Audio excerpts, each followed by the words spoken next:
وہ ایک ہیولا سا تھا جو چھلاوے کی طرح چٹانوں میں غائب ہو گیا۔ اس کے دماغ میں تیز سنسناہٹ ہونے لگی۔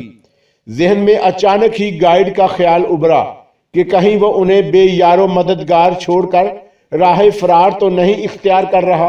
اس خیال کے آتے ہی اس نے جلدی سے اس کی طرف دیکھا جہاں گائیڈ سویا تھا۔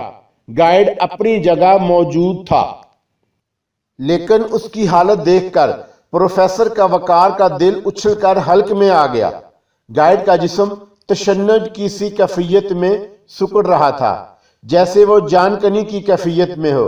پروفیسر وقار سہمی ہوئی نظروں سے اس کی طرف دیکھتا رہا، پھر ہلکے سے جھٹکے سے گائیڈ کا جسم بے حس و حرکت ہو گیا۔ اس کے ساتھ ہی پروفیسر وقار اچھل کر اس کے نزدیک پہنچ گیا۔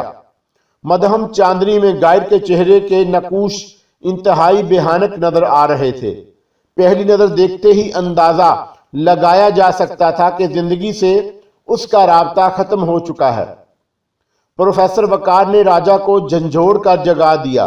اسی لمحے اسے خچروں کا خیال آیا۔ دونوں خچر ان سے کئی گز دور چہل قدمی کر رہے تھے، جبکہ رات کو سونے سے پہلے خچروں کو انہوں نے اپنے قریب ہی پتھروں سے باندھا تھا۔ وہ دونوں خچروں کے پیچھے لپکے۔ ایک خچر کو تو پکڑ لیا، لیکن دوسرا چھلانگے لگاتا ہوا چٹانوں میں غائب ہو گیا۔ رات کے وقت خچر کا تو عقب جان لیوا ثابت ہو سکتا تھا۔ یہی سوچ کر دونوں نے خچر کا پیچھا نہیں کیا۔ شاید ہم پھر لوٹیروں کی نظر کرم کا شکار ہوئے ہیں، راجہ نے مردہ گائیڈ کی طرف دیکھتے ہوئے کہا۔ نہیں راجہ، لٹیرے نہیں، کوئی پرسرار قوت ہمارا راستہ روکنے کی کوشش کر رہی ہے۔ اگر یہ ڈاکو ہوتے تو گائیڈ کی بجائے ہم میں سے بھی کسی کو ہلاک کرنے کی کوشش کی جاتی، جبکہ دونوں مرتبہ صرف گائیڈ ہی کو نشانہ بنایا گیا۔ پروفیسر وقار نے پرسوچ لہجے میں کہا۔ میں سمجھا نہیں۔ راجہ الجھی ہوئی نظروں سے اس کی طرف دیکھنے لگا۔ میری آنکھ اچانک ہی کھلی تھی اور میں نے ایک سائے کو اس چٹان سے چھلانگ لگاتے ہوئے دیکھا تھا۔ پروفیسر وقار نے ایک چٹان کی طرف اشارہ کیا۔ ممکن ہے وہ ڈاکوؤں ہی کا کوئی ساتھی ہو، راجہ نے خیال ظاہر کیا۔ کوئی آدمی 20 فٹ اونچی چٹان سے چھلانگ لگا کر زندہ نہیں بچ سکتا۔ نہیں راجہ، وہ ڈاکو نہیں تھا۔ میں عجیب سی بات محسوس کر رہا ہوں، اس کی وضاحت نہیں کر سکتا، لیکن یہ محسوس ہو رہا ہے کہ کوئی پرسرار قوت ہمیں آگے بڑھنے سے روکنا چاہتی ہے۔ گزشتہ واقعات پر غور کرو، ساری بات تمہاری سمجھ میں آ جائے گی۔ راجہ جواب دینے کی بجائے متوحش نگاہوں سے چاروں طرف دیکھنے لگا۔ اس کے ذہن پر اب بھی سراسیمگی سی طاری ہونے لگی تھی۔ رات کا باقی حصہ انہوں نے جاگتے ہوئے گزارا اور پھر صبح ہوتے ہی آگے چل پڑے۔ خچر خاصی مضبوط قسم کا تھا۔ دونوں کا بوجھ اٹھائے ٹھوکریں کھاتا آگے بڑھتا رہا۔ میکانگ میں ان کے بوڑھے میزبان کے مطابق لہاسا وہاں سے 7 دن کی مسافت پر تھا۔ انہیں سفر کرتے ہوئے آج 6واں روز تھا۔ پروفیسر کا خیال تھا کہ اگر وہ ٹھیک راستے پر چلتے رہے تو اگلے روز لہاسا یا اس کے آس پاس پہنچ جائیں گے۔ اس روز شام کا اندھیرا پھیلنے سے کچھ دیر پہلے ہی پڑاؤ کے لیے کچھ سوچ ہی رہے تھے کہ سامنے ایک آدمی کو دیکھ کر چونک گئے۔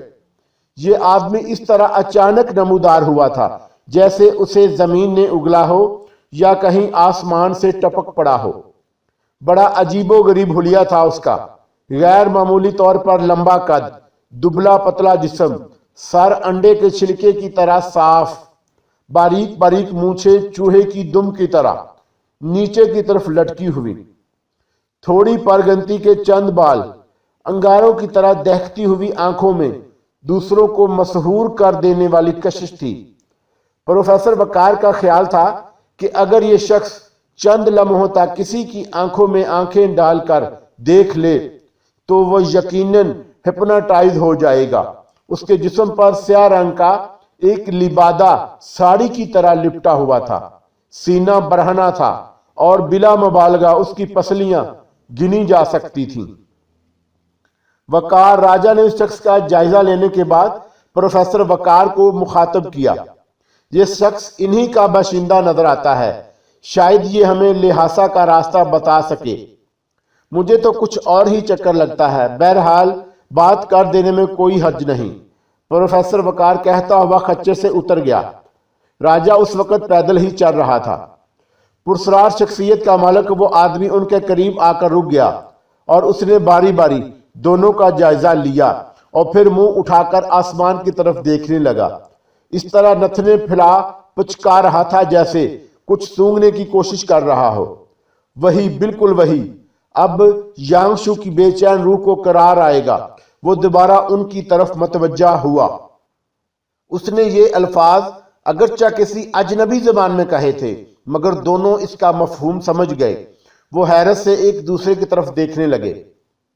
تمہاری مشکلات کا دور ختم ہو گیا دوستو، وہ پرسرار شخص انہیں مخاطب کرتا ہوا بولا۔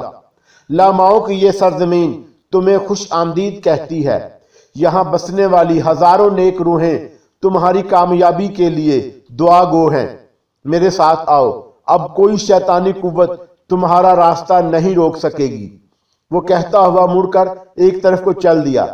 راجہ اور پروفیسر وقار نے معنی خیز انداز میں ان کا ساتھ دینے کی کوشش کر رہا تھا۔ چٹانوں میں 2-3 موڑ گھومنے کے بعد بوڑھا ایک چشمے کے قریب رک گیا۔ زمین کے سینے سے ابلتا ہوا گنگاتا شفاف پانی دیکھ کر وہ دونوں لپک کر آگے بڑھے اور چشمے کے کنارے لیٹ کر جانوروں کی طرح پانی پینے لگے۔ ان کے ساتھ ہی خچر نے بھی پانی میں منہ ڈال لیا تھا۔ اس وقت انسان اور حیوان کی تفریق مٹ چکی تھی۔ اس کے بعد وہ پروفیسر وقار کی طرف بڑھا۔ لو، یہ پی لو، تمہاری بھوک مٹ جائے گی اور تم جسم میں توانائی محسوس کرنے لگو گے۔ بوڑھے کے جنبش کرتے ہوئے ہونٹوں سے اگرچہ آواز نہیں نکل رہی تھی، مگر ان کے دماغ کی فریکوینسی ان الفاظ کو اپنے مفہوم میں رسوخ کر لیتا تھا۔ پروفیسر وقار نے پیالہ لے کر ہونٹوں سے لگا لیا اور ایک ہی سانس میں پورا پیالہ خالی کر ڈالا۔ یہ ستو تھے جن کا ذائقہ شہد کی طرح شیریں تھا۔ چند سیکنڈ بعد ہی وہ واقعہ ہی اپنے جسم میں توانائی محسوس کرنے لگے۔ نہ جانے کیا سحر تھا کہ اس کے پیتے ہی ان دونوں کی ساری تھکن دور ہو چکی تھی۔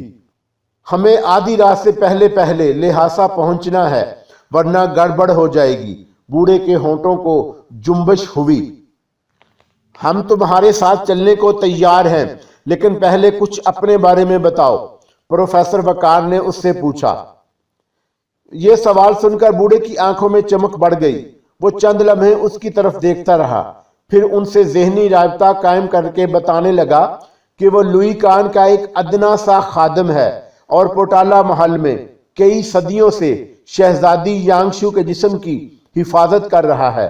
اسے بتایا گیا تھا کہ 2 اجنبی شہزادی کی روح کو عذاب سے نجات دلانے کے لیے آنے والے ہیں، لیکن بعض شیطانی قوتیں انہیں پریشان کر کے راستے سے بھٹکانے کی کوشش کر رہی ہیں۔ مجھے اس لیے یہاں بھیجا گیا تھا کہ میں تم دونوں کی رہنمائی کر سکوں۔ اس انکشاف پر دونوں ایک دوسرے کو دیکھنے لگے۔ بوڑھے یوچن کے اس بیان سے پروفیسر وقار کے اس خیال کی تصدیق ہو گئی کہ وہ راستے میں لٹیرے کے ہاتھوں نہیں، کسی شیطانی قوت کے ہاتھوں پریشان ہوتے رہے تھے۔ دونوں اس کے ساتھ چل دیے۔ راجہ نے خچر کی رسی تھامنا چاہی، مگر یوچن نے اسے منع کر دیا کہ اب اس کی ضرورت نہیں، خچر کو آزاد چھوڑ دو۔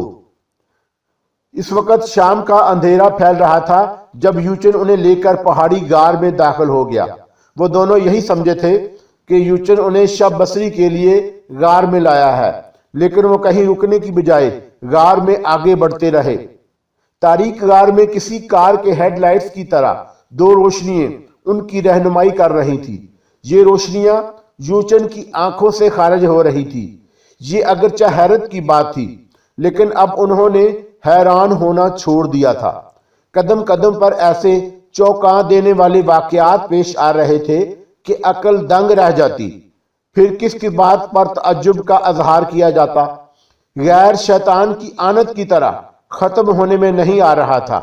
وہ غار کی طوالت پر تبصرہ کیے بغیر چلتے رہے۔ انہیں تھکن کا ذرا بھی احساس نہیں تھا۔ یوں لگتا تھا جیسے ان کی زندگی کا مقصد ہی چلتے رہنا ہو۔ بالآخر یوچن ایک جگہ رک گیا۔ یہاں غار کے اندر پانی کا ایک چشمہ بھی نظر آ رہا تھا۔ اس سے کچھ فاصلے ہی پر ایسی آواز ابھر رہی تھی جیسے پانی کسی بلند جگہ سے گر رہا ہو۔ چشمے کے کنارے کسی تخت کی طرح ایک بہت بڑا پتھر پڑا ہوا تھا۔ یوچن نے ان دونوں کو پتھر پر بیٹھ جانے کا اشارہ کیا اور ایک موڑ گھوم کر نگاہوں سے اوجھل ہو گیا۔ کئی منٹ گزر گئے۔ تاریک غار میں وہ دونوں پتھر پر دم سادے بیٹھے تھے۔ ان دونوں کے ذہن میں بیک وقت یہ خیال ابھرا تھا کہ وہ کسی فریب کا شکار تو نہیں ہو گئے۔ راجا نے تو اپنے اس خیال کا اظہار بھی کر دیا۔ پہاڑوں میں بھٹک کر وہ کہیں نہ کہیں راہ پا سکتے تھے، لیکن اس تاریک غار سے باہر نکلنے کا تصور بھی نہیں کیا جا سکتا تھا۔ یہاں آتے ہوئے یوچن آنکھوں سے خارج ہونے والی روشنی میں وہ دیکھ چکے تھے کہ اس غار میں جگہ جگہ گہرے کھڈ موجود تھے۔ روشنی کے بغیر چند قدم اٹھانا بھی محال تھا۔ کوئی بھٹکا ہوا قدم انہیں پاتال میں پہنچا سکتا تھا۔ تقریباً آدھے گھنٹے بعد یوچن واپس پہنچا تو انہوں نے اطمینان کا سانس لیا۔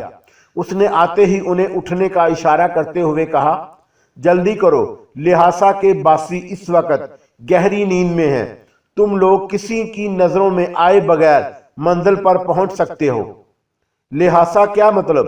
پروفیسر وقار نے حیرت سے اس کی طرف دیکھا۔ کیا ہم چند گھنٹوں میں لہاسا پہنچ سکتے ہیں؟ یہ بحث کا وقت نہیں ہے۔ کسی قسم کی تاخیر تم دونوں کے لیے خطرناک ثابت ہو سکتی ہے۔ یوچن کے ہونٹوں کو جنبش ہوئی۔ وہ دونوں مزید کوئی سوال کیے بغیر اس کے پیچھے چل دیے۔ یوچن کے اشارے پر نیچے اترنے لگے۔ تقریباً اسی وقت چاند ایک پہاڑ کی بلندی سے چوٹی سے جھانکنے لگا۔ چاند رات میں شہر کا منظر بڑا پرسرار نظر آ رہا تھا۔ وہ پٹالا محل ہے، یوچن نے شہر کی دوسری طرف اشارہ کرتے ہوئے کہا۔ وہاں تک پہنچنے کے لیے شہر راہداری کے اختتام پر آگے پیچھے دو کمرے تھے۔ پہلے کمرے میں فرش پر نمدے بچھے ہوئے تھے اور کھانے پینے کی چیزیں بھی موجود تھیں۔ دیوار کے قریب ایک مشعل جل رہی تھی جس سے ایک خوشگوار سی بو اٹھ رہی تھی۔ یہاں کسی قسم کی گھٹن کا احساس نہیں ہو رہا تھا۔ یوچن نے بتایا کہ یہ سب کچھ ان کے لیے ہے اور یہ کمرہ اس وقت تک ان کی رہائش گاہ کے طور پر استعمال ہوتا رہے گا جب تک وہ اپنے مقصد میں کامیاب نہیں ہو جاتے۔ شہزادی یانگشو کی روح کو عذاب سے نجات دلانے کے لیے جو عمل کیا جائے گا اس کے لیے ضروری ہے کہ رات تاریک ہو۔ اس کے لیے تمہیں کچھ دن انتظار کرنا پڑے گا۔ پھر چاند کی 14ویں رات کو پٹالا محل کے اندر اس عمارت کا آخری حصہ دہرایا جائے گا جس سے شہزادی یانگشو کی روح اپنا منزل پا لے گی اور اس طرح شہزادی کی روح کو اس عذاب سے نجات مل جائے گی جس میں وہ صدیوں سے مبتلا ہے۔ یوچن نے کہا، کیا وہ عمل اسی تہہ خانے میں کیا جائے گا؟ پروفیسر وقار نے پوچھا۔ نہیں، اس کے لیے تمہیں اس رات پوٹالا محل کے اندر پہنچا دیا جائے گا اور یہ عمل بھی اس وقت بتا دیا جائے گا۔ اب تم لوگ آرام کرو۔ Come and fly away with me. Come and fly away with me. Come and fly